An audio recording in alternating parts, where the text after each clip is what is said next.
Good morning students. आज के video में सभी का स्वागत है। आज हम पढ़ेंगे मैनेजमेंट प्रोसेस के लास्ट यूनिट 4 के एमसीक्यूज़। फिर से मैं रिपीट कर रही हूँ कि ये एमसीक्यूज़ आपको सिर्फ एक आइडिया देंगे कि किस तरह के क्वेश्चंस आपको एग्ज़ाम में आ सकते हैं।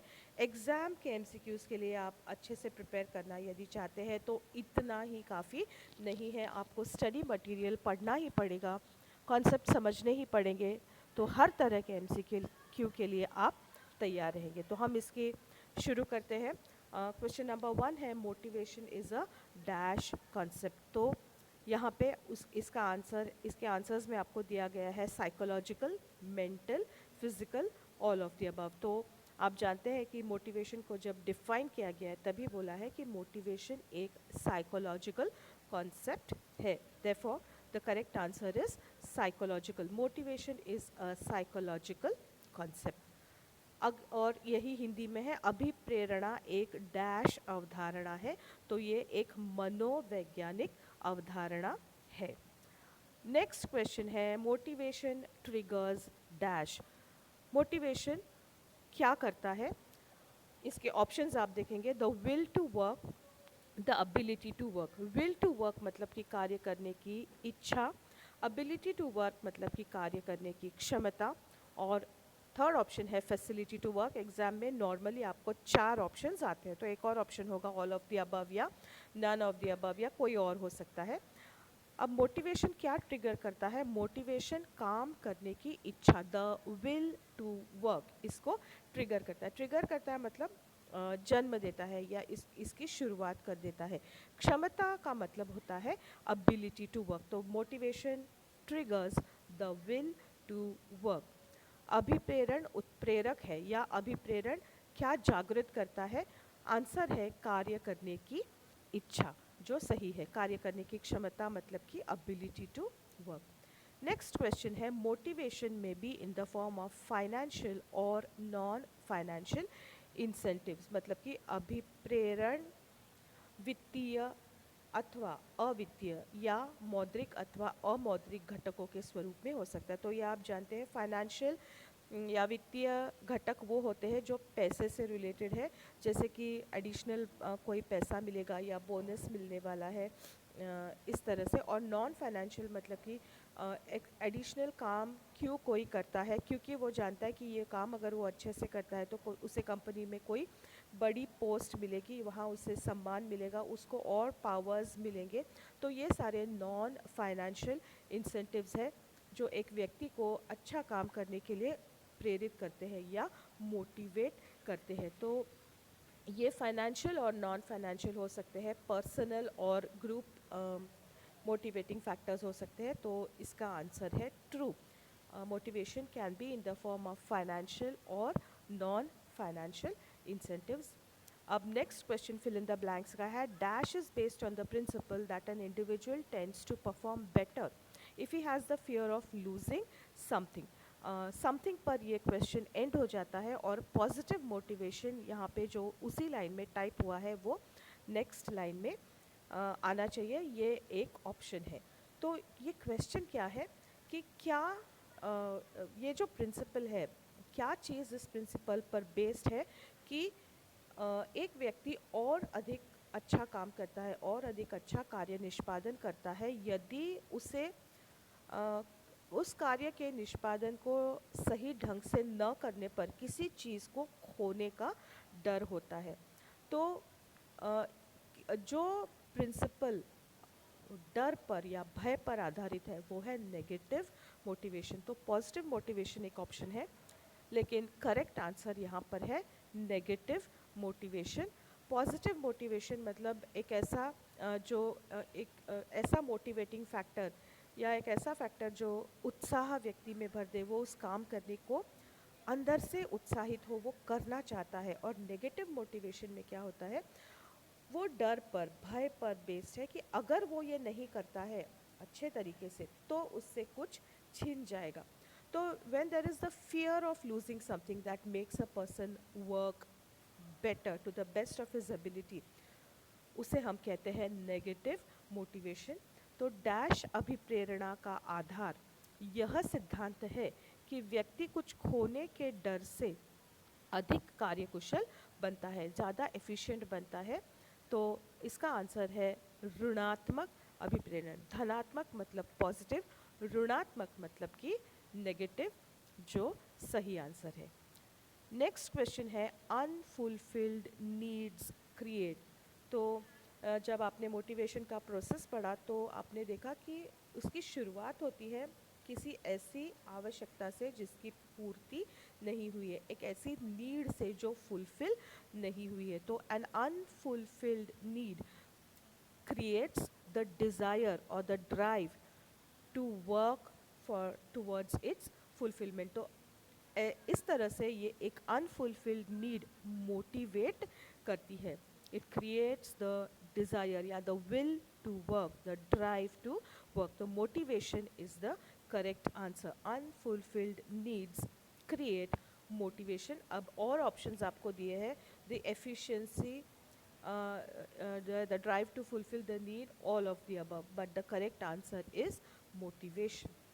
नेक्स्ट क्वेश्चन है डिप्रावेशन क्रिएट्स मोटिवेशन, यानी कि किसी आवश्यकता की पूर्ति न होने से क्या होता है, न होने से उस आवश्यकता की पूर्ति के लिए व्यक्ति कार्य करता है, मोटिवेट हो जाता है, और जब वो मोटिवेट होता है तो ultimately the deprivation situation results for the individual to be motivated to work। इसलिए deprivation creates motivation, ये स्टेटमेंट ट्रू है।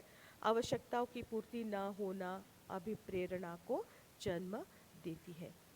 Next fill in the blank है motivation is a dash process. अब आप इसके ऑप्शंस देखिए, मोटिवेशन किस तरह की प्रोसेस है, कंटिन्यूअस, डायनामिक और सर्कुलर। तीनों ही सही है, इसलिए आपका लास्ट ऑप्शन जो है ऑल ऑफ द अबव, ये करेक्ट आंसर है। मोटिवेशन कंटिन्यूसली चलता रहता है, ये डायनामिक है, ये हमेशा गतिशील होता है, और ये चक्रीय है। एक ख़त्म होने के बाद नेक्स्ट, क्योंकि in man is a wanting animal, आगे मैस्लो की थ्योरी में ये स्टेटमेंट आता है कि man is a wanting animal. उस ऐसे कभी भी कोई ऐसा समय नहीं आता है कि सारी नीड्स फुलफ़िल हुई है अब और कुछ नहीं चाहिए। कोई ना कोई अनफुलफिल्ड डिज़ायर होती है, और उस डिज़ायर को पूरा करने के बाद फिर कोई और अनफुलफिल्ड डिज़ायर उभरती है। तो emergence of needs after one need is satisfied. तो ये कंटिन्यूस प्रोसेस है, इसलिए motivation is a continuous, dynamic and circular process. अभिप्रेरणा एक निरंतर, गतिशील और चक्रीय क्रिया है। तो उपरोक्त सभी ये सही जवाब है। Next question is level of productivity is determine bye. Motivation के चैप्टर में एक टॉपिक ये भी आया था कि अगर बेस्ट ऑफ फिजिकल रिसोर्सेज हो, बेस्ट ऑफ फाइनेंशियल रिसोर्सेज हो, लेकिन अगर मोटिवेटेड ह्यूमन फोर्स ना हो, क्योंकि रिसोर्सेज अपने आप में काम नहीं करते हैं, उनको काम में लाने के लिए, उनका ऑप्टिमम यूजेज करने के लिए एक ड्रिवन वर्कफोर्स होना ज़रूरी है। A motivated human resource is very important if you have to reach high levels of productivity and efficiency.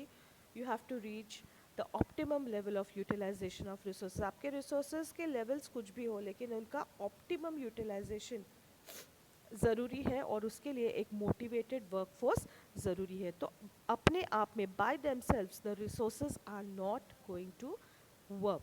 इसलिए level of productivity is determined by not the level of physical resources, not the level of financial resources, but the level of motivated human resources। ये इसका सही जवाब है। इसी को हिंदी में है, उत्पादकता का स्तर निम्न में से किस कारण द्वारा निश्चित होता है। भौतिक संसाधनों के स्तर से निश्चित होता है क्या? नहीं। वित्तीय संसाधनों के स्तर से निश्चित होता है क्या?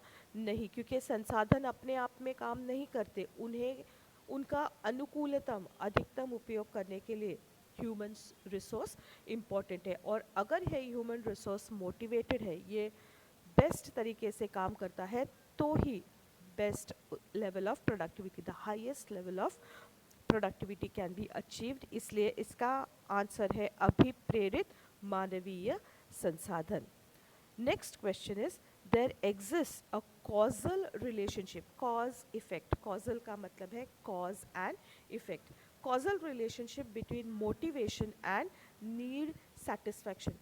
नीड सेटिस्फाइड नहीं है इसलिए मोटिवेशन उभरता है, वो नीड सेटिस्फाई होने के बाद नेक्स्ट अनसेटिस्फाइड या अनफुलफिल्ड नीड होती है, और इस तरह से मोटिवेशन और नीड सेटिस्फैक्शन में कॉज और इफेक्ट का रिलेशनशिप है। Motivation is the effect of an unsatisfied need, motivation is the effect of all that goes into satisfying a need, इसलिए ये इसका जवाब है ट्रू। अभिप्रेरण एवं आवश्यकताओं की पूर्ति में कारण तथा प्रभाव का संबंध होता है। कारण क्या है, काम कर रहा है पूरे दिल से, क्यों, क्योंकि उसे कोई आवश्यकता उसकी पूरी करनी है जो अपूर्ण है। So there is a causal relationship, इनके बीच में कारण और प्रभाव का संबंध है, ये स्टेटमेंट सत्य है। नेक्स्ट क्वेश्चन है labour needs dash to reach maximum efficiency. जैसे फिजिकल रिसोर्सेज होते हैं, फाइनेंशियल रिसोर्सेज होते हैं, वैसे ही ह्यूमन रिसोर्स भी होते हैं, इनको भी एक ऑप्टिमम लेवल ऑफ प्रोडक्टिविटी पर लाया जा सकता है। तो इनको इस optimum level of productivity, maximum efficiency level तक लाने के लिए क्या चाहिए, उनको क्या चाहिए, फियर एंड पनिशमेंट चाहिए क्या, नहीं, उनको चाहिए मोटिवेशन। अब ये देखो, फियर एंड पनिशमेंट भी नेगेटिव मोटिवेशन का एक तरीका है, but the correct answer is motivation. Rewards is a method of positive motivation, but to reach the level of maximum efficiency they have to be motivated, जो कि सही answer है। श्रमिकों को अधिकतम उत्पादकता स्तर तक पहुंचने के लिए डैश की आवश्यकता होती है। इसके ऑप्शंस है भय तथा प्रताड़ना। भय तथा प्रताड़ना मतलब ऋणात्मक अभिप्रेरण।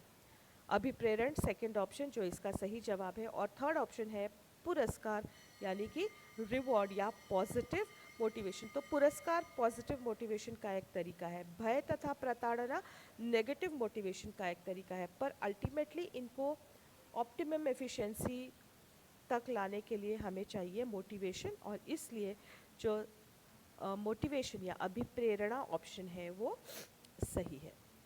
Next question is base of negative motivation. ये क्वेश्चन इसके पहले भी आ चुका है कि किस सिद्धांत का आधार है कि किसी चीज़ को खोने के डर से व्यक्ति अच्छे तरीके से काम करता है। Dash is based on the principle that a person will work to his maximum efficiency because he has the fear of losing something. तो यही है negative motivation. Negative motivation is based on the principle that कि किसी चीज़ को खोना, डर, भय, प्रताड़ना।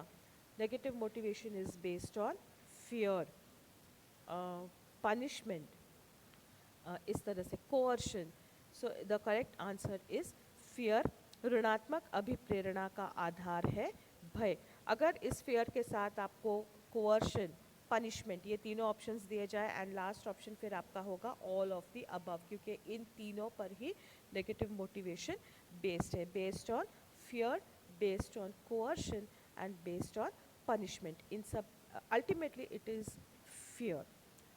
The next question is bonus is an example of. अब ये कुछ ऐसे एग्जाम्पल्स दिए और ये पूछा गया है कि ये किस कैटेगरी के मोटिवेशन में आता है। तो ये बहुत सिंपल क्वेश्चन है। Bonus is an example of financial motivation, which is the correct answer. आपको बाकी ऑप्शंस दिए हैं non financial motivation, negative motivation और नन ऑफ द अबव। तो बोनस डैश अभिप्रेरण का उदाहरण है और इसका सही जवाब है वित्तीय अभिप्रेरण।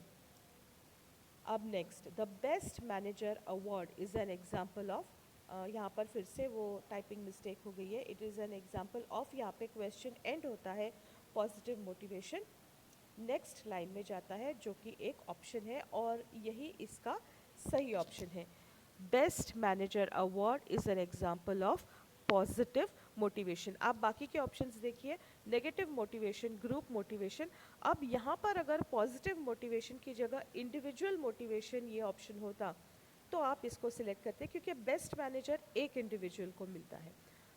और अगर यहाँ पॉजिटिव मोटिवेशन का ऑप्शन नहीं होता और इंडिविजुअल मोटिवेशन का होता तो आप उसको सिलेक्ट करते, पर यहाँ पर इस क्वेश्चन में इंडिविजुअल मोटिवेशन का ऑप्शन ही नहीं दिया है, पॉजिटिव मोटिवेशन है और यही है इसका सही जवाब। उत्तम प्रबंधक का पुरस्कार निम्न में से किस प्रकार के अभिप्रेरण का उदाहरण है, और इसका उत्तर है धनात्मक अभिप्रेरण या पॉजिटिव मोटिवेशन। यहाँ पे फिर से मैं रिपीट कर रही हूँ कि हिंदी मीडियम वालों के लिए कि अगर यहाँ पर व्यक्तिगत अभिप्रेरण होता और धनात्मक अभिप्रेरण का ऑप्शन नहीं होता तो आप व्यक्तिगत अभिप्रेरण चूज़ करते, क्योंकि उत्तम प्रबंधक कभी भी एक व्यक्ति को दिया जाता है। तो अगर यहाँ पर धनात्मक अभिप्रेरण नहीं होता और व्यक्तिगत अभिप्रेरण होता तो आप उसको सिलेक्ट करते, पर इस क्वेश्चन में व्यक्तिगत अभिप्रेरण ऑप्शन ही नहीं है, इसलिए सही आंसर है धनात्मक अभिप्रेरण। Next question, motivation factors before नहीं है, वो डिफर है। हर व्यक्ति के लिए मोटिवेट करने वाले फैक्टर्स अलग अलग होते हैं। जो चीज़ें एक व्यक्ति को मोटिवेट करती है ज़रूरी नहीं है कि वो ही चीज़ें दूसरे व्यक्ति को भी मोटिवेट करे, दूसरे व्यक्ति को भी प्रेरित करे। तो motivating factors are different for different individuals और इसका आंसर है ट्रू। अभिप्रेरक घटक प्रत्येक व्यक्ति के लिए भिन्न भिन्न होते हैं और इसका जवाब है सत्य। नेक्स्ट क्वेश्चन है, under dash motivation collective performance is the base for rewarding employees. तो collective performance is the base for giving the rewards to the employees. So it is the work of a group that is analyzed for rewards. तो इसका answer है group motivation. ठीक है, तो एक साथ सभी का निष्पादन पुरस्कृत करना डैश अभिप्रेरण के लिए आधार होता है और इसका आंसर है सामूहिक अभिप्रेरणा। नेक्स्ट क्वेश्चन है, group motivation reduces conflict and difference of opinion. जब सारा समूह काम करने वाला जो सारा समूह है वो एक उद्देश्य से काम करते हैं, उनमें आपस में उद्देश्यों की भिन्नता नहीं है, तो उनकी सारी गतिविधियाँ उस एक उद्देश्य की प्राप्ति के लिए केंद्रित होती है, तो उनमें आपस में मतभेद और संघर्ष कम होते हैं। तो सामूहिक अभिप्रेरणा से आप वो संघर्ष एवं मतभेद कम होते हैं और ये सही है। This statement is true. यहाँ पे 80 उसको हटाना है, इस टाइपिंग मिस्टेक हुई है। इस क्वेश्चन का आंसर है सही या ट्रू। अब आगे के जो क्वेश्चंस है वो हम अगले वीडियो में करेंगे, सो प्लीज़ बने रहिए अगले वीडियो के लिए। Thank you and hope to see you very soon.